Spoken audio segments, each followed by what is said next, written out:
President Trump, meanwhile, on Twitter today and taking aim on Russia, saying he's been much tougher on Russia than President Obama before him. The White House was then asked, why have the sanctions passed by both Democrats and Republicans not been fully imposed? ABC's chief White House correspondent Jonathan Karl on that tonight. Answering questions for the first time since Robert Mueller's sweeping indictment of 13 Russians for meddling in the election, the White House press secretary today was pressed on why the president hasn't forcefully condemned Russia's actions. The president hasn't said that Russia didn't meddle. What he's saying is it didn't have an impact, and it certainly wasn't with help from the Trump campaign. It's very clear that Russia meddled in the election. But the president himself has never been so definitive on the question of Russian meddling, raising doubts after the story first broke during the campaign. But I notice anytime anything wrong happens, they like to say the Russians. She doesn't know if it's the Russians doing the hacking. Maybe there is no hacking. After the election, he acknowledged the meddling, but with a caveat. As far as hacking, I think it was Russia, but I think we also get hacked by other countries and other people. And the president has never called for punishing Russia. What is he specifically doing about the fact that Russia interfered with our election and has every intention, we are told, of doing it again? What is he doing about it? Look, just last week, the Department of Homeland Security Secretary Kirstjen Nielsen met with a number of relevant stakeholders. They're discussing this process. Everybody wants to blame this on the Trump administration. Let's not forget that this happened under the Obama administration. This happened over a year ago. What's he done about it?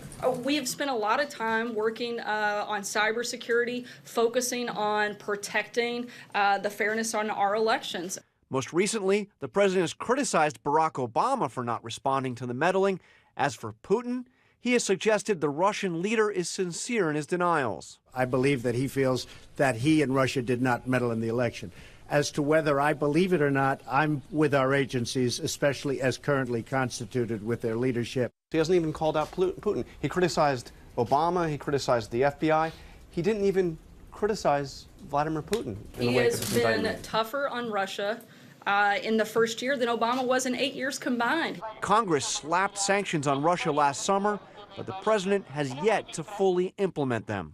Why hasn't the president implemented the sanctions which Congress passed last year? Look, frankly, that's not completely accurate. There's a process that has to take place, and we're going through that process.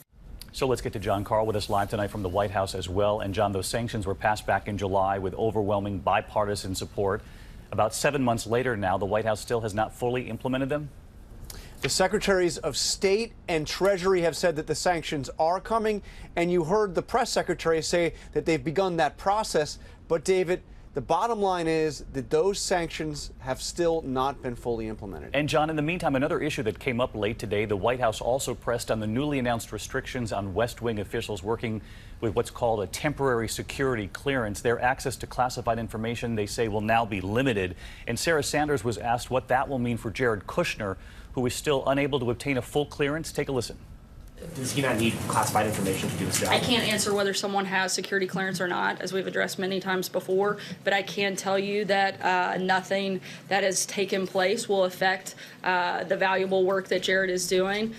And, John, you were in the room when Sanders was asked whether the president will consider granting his son-in-law a full security clearance himself.